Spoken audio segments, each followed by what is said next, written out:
Myšlienka, ako vznikne, alebo ako by mal vzniknúť Solution Summit, bola taká, že sú tu traja líderi na trhu, ktorí chceli ponúknuť formát, nedeliť tieto podujatia na 3 rôzne, kde sa konala Tech Forum, Energy Days od FISMA a BKT Summit od Rehau. Boli to 3 separátne formáty a namiesto týchto 3 formátov sme sa stretli, dali rozumieť dohromady a vznikol Solution Summit.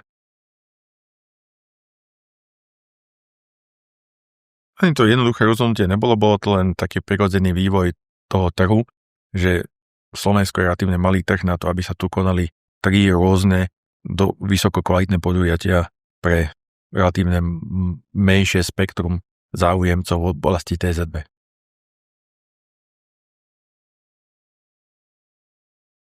No to môj moment za prvé je aj klesajúci počet študentov alebo know-how na trhu, a my sa snažíme to know-how donášať z celej Európy. Takisto sú aj speakery na novom Solution Summite a hlavne priniesť nové inovatívne technológie, nových inovatívnych ľudí v oblasti technického zariadenia budov na Slovensku.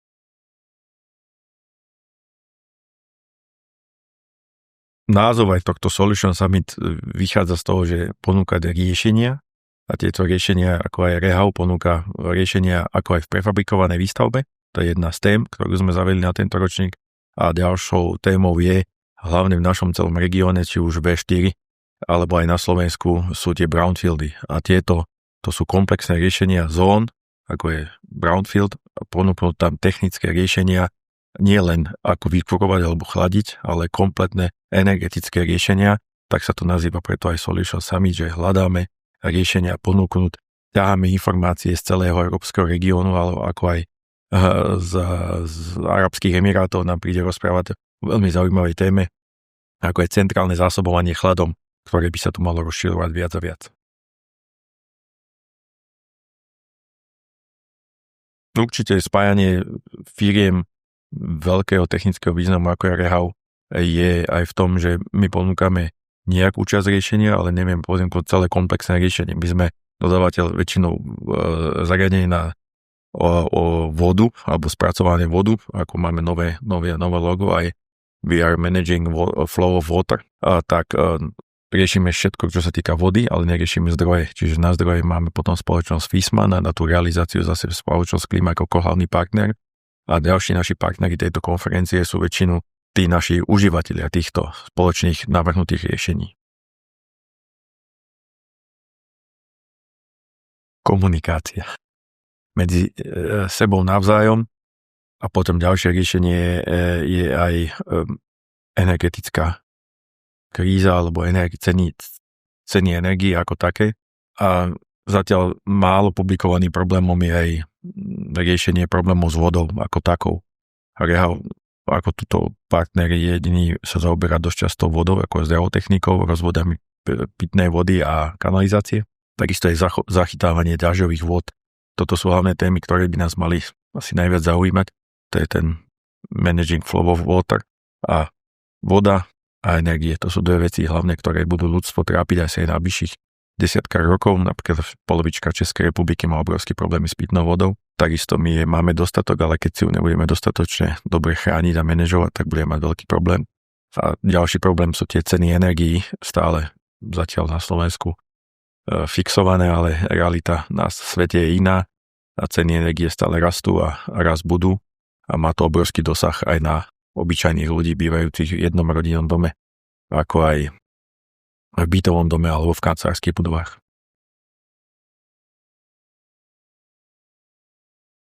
Tento ročník je prioritne adresovaný tým 2 témam, tak sme sa zhodli. A tie 2 témy, ako sú brownfieldy a prefabrikovaná výstavba, sú v tejto fáze veľmi dôležité a možno budúcich ročníkov prinesieme veci ďalšie, ako v drobnom, alebo ako užívať stavby tak, aby sme boli trvalo udržateľní a energeticky efektívni.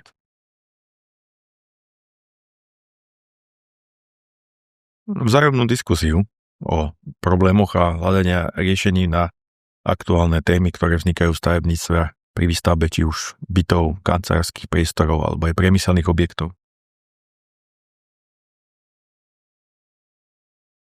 Rehau odjak živo bola inovatívna firma od presadzovania geotermálnych sond niekedy pred 20 rokmi, kde to tu na Slovensku nikto neponúkal a takisto aj tie plné čakpadlá, kde sme boli spoloční kvázi konkurenti aj s firmou Fissmann dosť vážny. Ale podľa mňa táto geopolitická situácia s plynom bola možno dopredu naprogramovaná, tak jak keď kuriatkam hodíte do nejakej klietky žito do rohu, tak kde budú? Všetky budú v tom žite. A budú ho papať, keď ich chcete chytiť, tak ho chytíš, lebo on tam bude papať to žito. A toto ešte sa stalo s týmito fosílnymi palivami, čiže keď niekto chcel ľudí dostať tam, kde sú teraz, tak použil fosílne paliva na to, aby sa dostali tam, kde sú. A teraz môžeš s tou cenou toho napríklad plynu robiť čokoľvek, lebo už ľudia sú závislí od toho.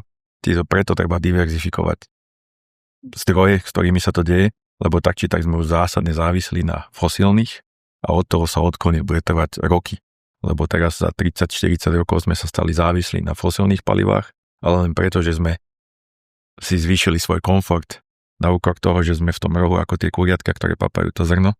A to je tá úloha, kam nás chceli dostať, čiže nás dostali tam, kde sme a my sa musíme z toho pomocou možno aj drahších technológií, čiže musíme, jak sa dneska moderne hovorí, vykročiť z komfortnej zóny, takže to kuriatko musí prekročiť ten plod, aby sa najedla čerstvej trávy. Tak naša dlho trvajúca palčivá téma je vzdelávanie študentov na univerzitách. Tam na Slovensku už máme len jeden jediný odbor a to je v Bratislave. Takže tam začína celý ten začiatok konca, jak sa hovorí. Čiže málo absolventov technických odborov, ktoré by mohli ďalej vyvíjať túto sféru, lebo aktuálne je to už len na tých predchádzajúcich silných ročníkov a téma kvalitného technického zabezpečenia budov je v celej budove stále väčšou témou alebo viac potrebnou a tým pádom tých odborníkov, ktorí sa tomu vedia venovať, je na to stále menej a menej. Čiže toto je aj z jednou témou, prečo ponúkame aj Solution Summit aj pre študentov. Stále problém vzdelávania je globálny vo všetkých, či už je to lekár alebo TZ bar, takže aj my v oblasti technického zariadenia budú sa musíme vzdelávať stále. Ak si niekto myslel 50 rokmi, že stále ten kondenzačný plynový kotol je to najlepšie riešenie, tak dnes sa ukazuje, že sú aj o mnoho iné v časti lepšie riešenia na nejakú časť. Skorej možno, čo má aj Solution Summit ukázať ako konferencia je tom, že treba hľadať riešenia individuálne pre daného klienta. Nie vyťahovať ako kedysi. Mám v šuflíku projekt škôlky, projekt tohoto a projekt kancelárskej budovy. Vyťahnem a spravím jedno, druhé, tretie, všetko cez kopier. Proste treba mať tzv. Integrované plánovanie a komunikácia medzi architektom, profesistom a prípadne urbanistami je zásadný kľúč k správnemu životnému nejakému územiu urbanizmu, aby to celé územie fungovalo správne. Deje sa to v takých územiach. Príde nám na Solution Summit aj Michal Marcinov, člen predstavenstva Slovenskej komory architektov, ktorý nám ukáže na jednom brownfieldovom území, ako sa dajú riešiť veci, keď sa na to človek pozrie ako tím odborníkov, ktorí chcú starú, povedzme, zónu, ktorá už mestu viac vadila, prekážala, ako s nej spraviť kvalitné miesto pre život. Určite bolo aj na poslednom ročníku BKT Summitu to bolo tak, že proste som sa od prvého momentu nezastavil až do 22.00, že tých diskusí bolo nekonečné množstvo a proste aj tí prednášajúce na poslednom BKT Summitu ponúkli také technologické alebo aj myšlienkové idei, že proste vyvolalo to toľko diskusí aj v backstage, že proste bolo o čom diskutovať nie len pri kávičke a pečivku, ale na ďalšie kvázi do ďalšieho Solution Summitu na ďalšie 2 roky. Myšlienka menej je viac. Proste naposledne snažili sme sa mať toho veľa a ukázalo sa, že keď to má byť kvalitný obsah, ktorý ľuďom zanechá alebo ponúkne rozvíjať nejakú inú myšlienku, tak toho obsahu je ľudský rozum schopný absorbovať len nejaké množstvo. nie je myšlienkou toho ponúknuť 30 prednášok za jeden deň, lebo aj tak človek nie je schopný sa im venovať naplno a radšej ponúknuť menej za viac a radšej mať diskusnú zónu a po tých 5-6 prednáškach ísť rozdiskutovať tie témy, ktoré tam boli a potom nejakou tou backstageovou rozprávou alebo party sa o tom porozprávať ďalej.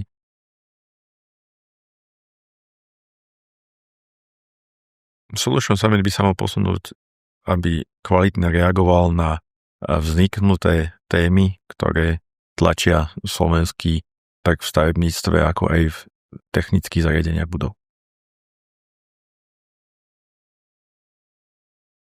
Témou môže byť napríklad manažovanie vôd ako takých, či už odpadných, alebo dažďových, alebo technologických vstupačiek rozvodov vodov v bytových domoch. Napríklad to je jedna z veľkých tém aj v aktuálnom stavebníctve. A ďalšou témou určite, ktorá sa bude rozvíjať, je prefabrikácia. Prefabrikácia má absolútny nástup v rôznych odvetiach, či už je to v stavebníctve, ale aj v TZB. Čiže prefabrikovať sa bude musieť z dôvodu rýchlejšej, kvalitnejšej a aj cenovo dostupnejšej výroby do budúcna.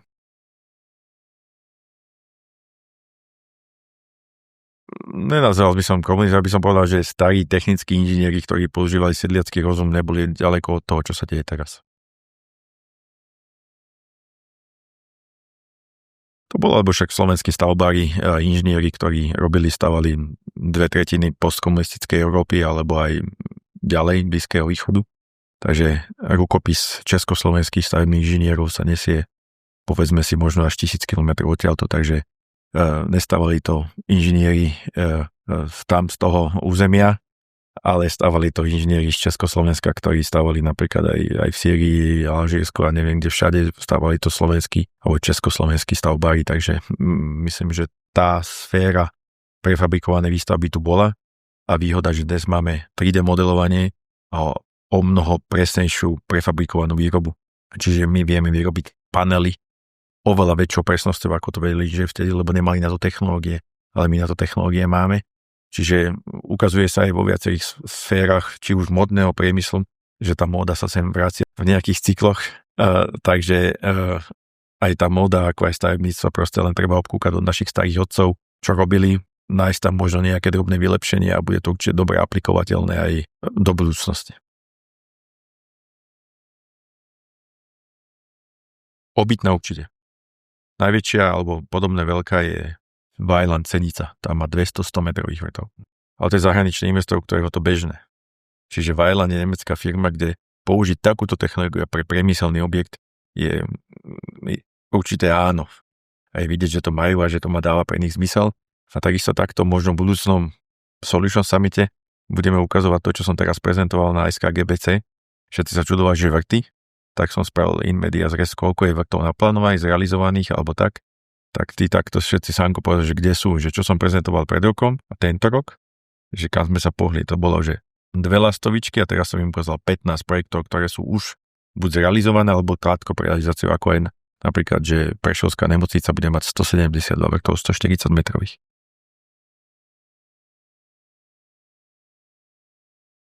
Pohľad na budovu z energetického hľadiska ako takú. Že proste je to súvislý nejaký ideový návrh všetkých zainteresovaných strán. Nie len architekta, TZ-bar, ale aj energetika. Proste, že to musí byť súvislosť alebo súčinnosť všetkých strán naraz. Aby tá budova slúžila tým ľuďom tak, ako chcú, tak tieto všetky zainteresované strany musia sa na to budovu pozerať spoločne a nie iba jednostranne. Kedy si bolo tak, že budovu navrhol nejaký stavbár alebo architekt, navrhol ju celú a potom mu dal profesistom, že spravte mi do toho tie črevá. Ale dneska sú črevá, možno sa architekti nahnevajú, možno 50% z kvalitnej budovy alebo z celkového, že keď 100% je dobrá budova, tak 50% z tej budovy možno tvoria tie črevá, či sa tí ľudia v tej budove cítia dobre a či užívajú dobre a či majú nízke prevádzkové náklady. A druhá je tá architektonická alebo tá výtvarná stránka tej budovy, či vyzerá dobre a či zaujíma ľudia, či tvorí nejaké kultúrno-spoločenské prostredie vonku alebo vnútri. Takže kedysi to bolo iba A a B bolo silno sekundárne a teraz, keď má tá budova slúžiť tým ľuďom, tak to musí byť balíček. Tak môžem pochváliť Slovenskú komoru architektov, ktorá je partnerom Solution Summitu, že keby aj architekti nechceli túto myšlienku zmeniť, tak by neboli partnerom takéhoto veľkého podujatia. A takisto je súčasť Solution Summit, je aj súčasť ich dlhodobého vzdelania architektov, za túto účasť na tomto podujatí získavajú kredity na ďalšie vzdelávanie. Čiže Slovenská komora architektov je silný podporovateľom vzdelávania architektov aj v oblasti TZB.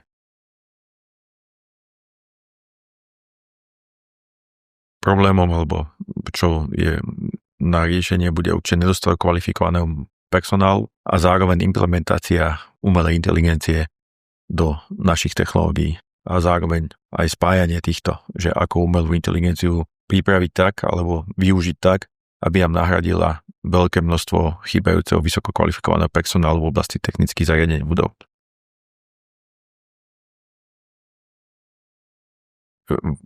Vážnosť nedostatku kvalifikovaného personálu je veľmi vysoká. Si povedzme, že to či už od montážnikov alebo učňov, ktorí by mali fyzicky realizovať túto prácu, a to budú pocitovať firmy asi ako je Klimak a podobné, že tá zručnosť toho to AI nenahradí. Problém je v tom, že na tej stavbe tú rehavú trúbku umelá inteligencia nenamontuje. Vždy bude musieť namontovať nejaký človek. To je problém číslo 1, podľa mňa najväčší. A potom druhý, že kto vyrieši ten technický problém, ktorý sa na tej stavbe stane, vždy sa stane. Že kto nič nerobí, nič nepokazí. Ale na tej stavbe sa vždy udeje nejaká situácia alebo technický problém, ktorý asi si neviem predstaviť, že vyrieši umelá inteligencia, lebo to má 100 súvislostí a kým by sa toto naučil, to bude určite trvať ešte niekoľko rokov.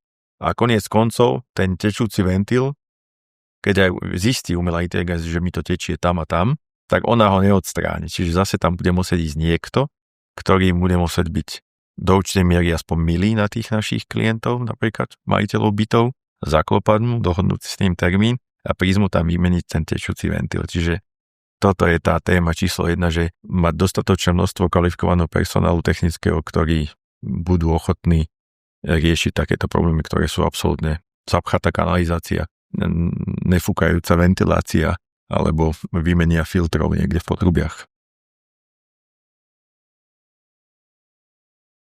Veľmi často o tom diskutujem, dokonca Janda chcel tretiu panelovú diskusiu, ktorá by bola vzdelávanie. Teraz sme to zatiaľ nedali, ale v budúcom ročníku by sme veľmi radi dali aj takúto tému vzdelávania, lebo prechádza aj to vzdelávanie na Slovensku nejakou transformáciou a určite treba viac ako aj učňov alebo zručných remeselníkov, ale aj prípravárov, rozpočtárov a zároveň potom aj tých ľudí, ktorí hľadajú tie riešenia a ako to spraviť rozumne, energeticky efektívne a cenovo dostupné. Účastník, ktorý príde na Solution Summit, prvom rade vzniká veľmi kvalitný obsah prednášok v čo najmenšom možnom čase, čiže je to jedno príjemné popoludnie, kde sme sa snažili zhrnúť podľa nás dve najpálčivejšie témy aktuálneho stavebníctva, povedzme si, že v našom stredoeurópskom priestore. A čiže za jedno príjemné popoludnie na príjemnom peknom mieste v historickom centre Bratislavy získa informácie, kontakty, networking. Teším sa určite na firmu Kri a Vojtecha, ktorý nám povie o veľmi zaujímavých témach, ktoré sú pre mňa veľmi blízke a rehau, a to je temperované betónové jadro alias BKT Summit, ktorý sme mali, čiže temperované betónové jadro a jeho spriahnutie s drevenými konštrukciami. Za prvé je to veľmi odborník, čo sa týka stavebnej fyziky, to je speaker číslo 1, ktorého sa veľmi teším, a určite to bude aj náš speaker z Arabských Emirátov, ktorý nám bude rozprávať o centrálnom zásobovaní chladom, a v nemalej miere ako aj Peťo Bohuš, ktorý bude rozprávať o aplikácii, ktorá pomocou umelej inteligencie riadi energetické toky v budovách.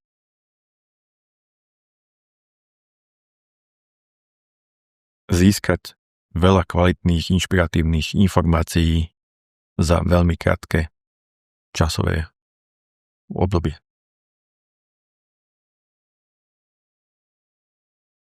Ako reakcia toho priniesť veľa dobrých informácií na jednom dobrom kvalitnom podujatí.